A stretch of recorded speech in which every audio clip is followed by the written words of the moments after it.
Level by Level Gaming, and this is going to be some co-op action of Double Dragon 2 The Revenge for the NES. Now, I got to play this game quite a bit as a kid, really did enjoy playing it. I did play it mostly as a one-player, and I never beat it. So we're going to play it as two-player mode here, A, because B, you can actually hurt each other. And we're also going to go to Supreme Master level here. And the reason you want to do that is we played it all the way through on the Warrior level, and you get to the 8th level, I think it is, and you think you beat it, and it tells you didn't get the final boss.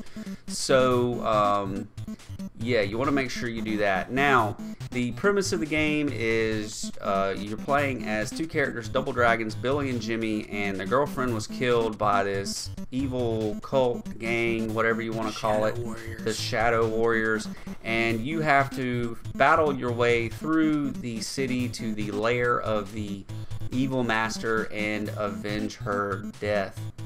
So it is a side-scrolling beat 'em up, and you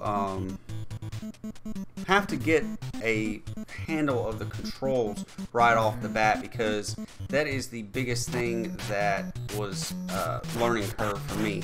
So as you can see, we're getting started here. You have two different weapons at your disposal. You have a punch and a kick. But the way you punch and the way you kick changes the way the orientation on the screen. So why don't you explain how that mechanic works? Because it took me a long time, and I'm not even sure I can explain it correctly. Yeah, it's really weird, and it's really easy to get confused. So if you're facing the right hand side of the screen and you press the A button, it'll be a punch. But if you turn around and you're facing the left-hand side of the screen and you press the A button, it turns into a back kick.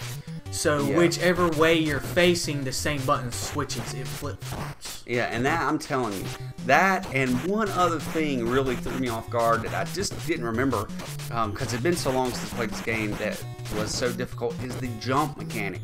So you have to press the A and the B button simultaneously to get them to jump, and it's not responsive when they jump and they land on the ground. They do this squat kind of thing, but we'll get into jumping more when it becomes more relevant to because later on the jump mechanic really turns into a bear, and it's super hard to manage. But as you can see here, we're making our way up onto the top of the roofs here.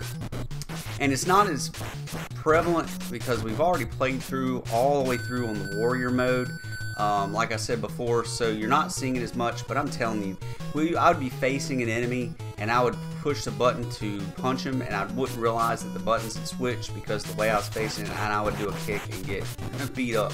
So anyways, also there's certain edges of the screen that you can fall off of if you walk off all the way down to the bottom. Like this section here, if you were to go push down and go all the way down to the bottom edge of this roadway, some games will stop your character and not let you fall off to your death. Not this game, you will fall right off the edge of the screen. So here we go, we're rounding out the end of this first level here. We've seen knife wielding enemies, bat wielding enemies, and I don't know what this thing is. It's like some kind of guy with a welding mask or something. His biggest thing is picking you up and holding you by the throat and punching you. But if you get on either side of him here, as you can see, he'll go to this phase where you defeat him once, he rematerializes, and you gotta defeat him twice. So pretty straightforward. I think we both just lost one little bar of health here, and there he goes. So that is the first level for Double Dragon 2 The Revenge, and thank you for watching.